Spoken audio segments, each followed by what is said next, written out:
Seperti halnya hewan dan manusia, tumbuhan juga memiliki organ.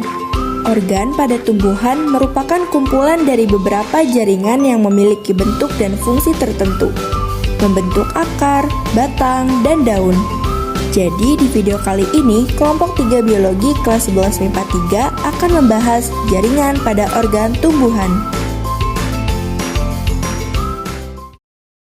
Akar tumbuhan berasal dari radikula. Radikula adalah bakal calon akar yang tumbuh selama masa perkembangan.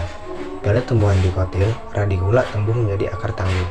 Sedangkan pada tumbuhan monokotil, radikula tumbuh menjadi akar serabut. Organ akar pada tumbuhan disusun oleh jaringan-jaringan berikut. Dari luar ke dalam terdapat jaringan epidermis, korteks, endodermis, perisikal, floem, dan xilem. Pada bagian ujung akar terdapat tudung akar dan meristem apikal. Karakteristik jaringan akar. Jaringan epidermis terdiri dari satu lapis sel tipis sehingga mudah dilewati air. Termodifikasi menjadi serabut akar yang berfungsi memperluas penyerapan. Korteks tersusun atas lapisan-lapisan sel. Terdiri dari jaringan kolenkim, sklerokim, dan pareskim yang berfungsi menyimpan cadangan makanan. Lapisan terdalam korteks terdiferensiasi menjadi endodermis. Endodermis pada akar yaitu pemisah antara korteks dan silinder pusat.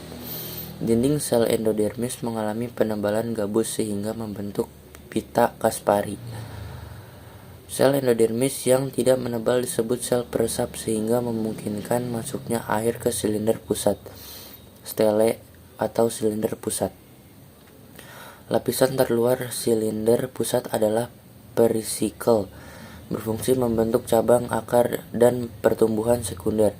Terdapat berkas pengangkut yaitu xilem dan floem. Ada juga empulur yang disusun oleh parenkim, letaknya di bagian terdalam akar. Perbedaan struktur akar dikotil dan monokotil, kedua jenis akar ini sama-sama memiliki epidermis, korteks, endodermis, perisikal, floem, dan xilem. Namun pada akar monokotil terdapat empulur yang terletak di bagian terdalam akar. Di sini saya ingin menjelaskan materi tentang batang. Batang terletak di atas tanah dan tumbuh menuju cahaya matahari. Biasanya, batang berbentuk bulat, punya ruas, dan buku.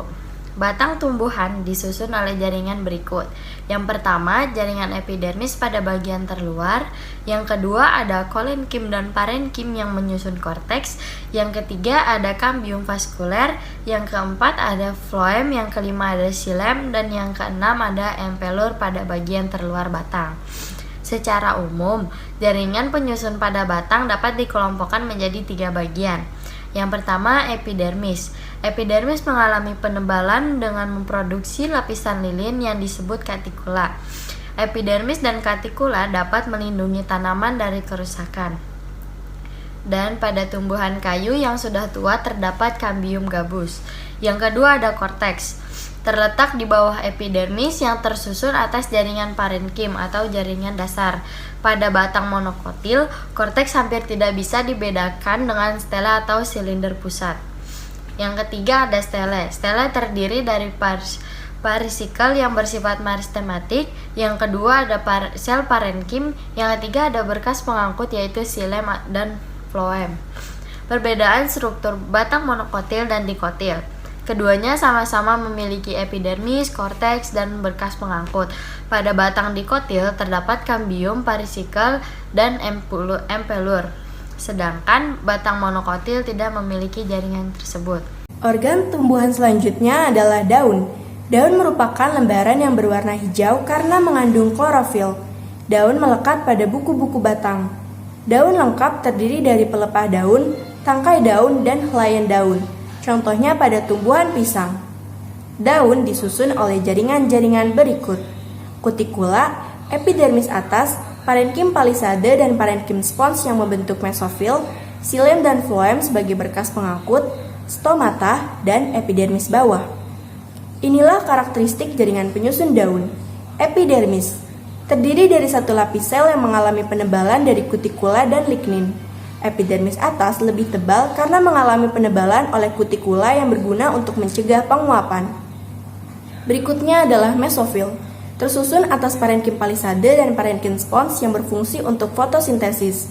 Pada daun monokotil, mesofilnya hanya terdiri dari parenkim spons.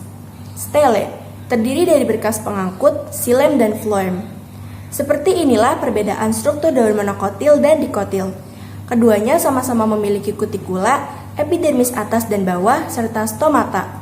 Namun, bagian mesofil daun monokotil hanya disusun berkas pembuluh xilem phloem dan rongga udara. Sedangkan daun dikotil memiliki jaringan parenkim dan spons.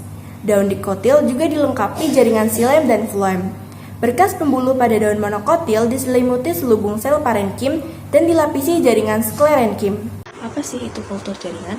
Kultur jaringan adalah suatu metode untuk mengisolasi bagian dari tanaman sehingga bagian tanaman tersebut bisa dapat memperbanyak diri sehingga tumbuh menjadi tanaman-tanaman yang baru kembali.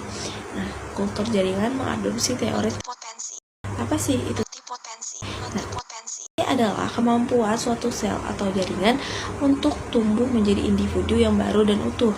Nah, yang kedua, siklus kultur jaringan. Explant adalah bagian tumbuhan yang digunakan untuk kultur jaringan. Semua organ tumbuhan dapat dijadikan explant.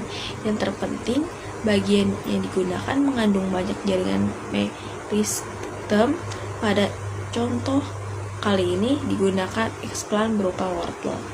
Pada contoh kali ini digunakan explant berupa wortel. Tahapan-tahapan atau prosesnya sebagai berikut. Pertama, explant melakukan tahapan sterilisasi atau dibersihkan. Lalu explant dipotong dan diambil bagian tengahnya. Kenapa sih harus bagian tengahnya?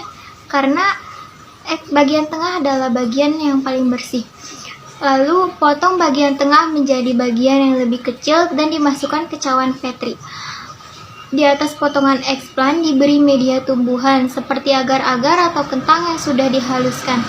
Nantinya potongan explant akan berkembang menjadi kalus. Kalus adalah sel yang belum berdiferensiasi. Selanjutnya kalus dipindahkan ke media pertumbuhan yang baru dan akan tumbuh menjadi plantlet atau calon tumbuhan. Sebelum plantlet dipindahkan ke medium tanah, dilakukan aklimatisasi atau adaptasi. Jadi plantlet akan berada pada kondisi 50% steril dan 50% kondisi lapangan. Plantlet yang lulus seleksi adaptasi akan dipindahkan ke medium tanah dan akan tumbuh menjadi tumbuhan dewasa. Lalu ada manfaat kultur jaringan, yaitu di bidang pengendalian penyakit tanaman, kultur jaringan dapat menghasilkan tanaman yang bebas patogen. Apa sih patogen? Patogen adalah organisme kecil penyebab infeksi. Di bidang konservasi, digunakan untuk memperbanyak tanaman yang hampir punah. Kultur jaringan menghasilkan tanaman baru dengan jumlah yang banyak dalam waktu yang relatif singkat.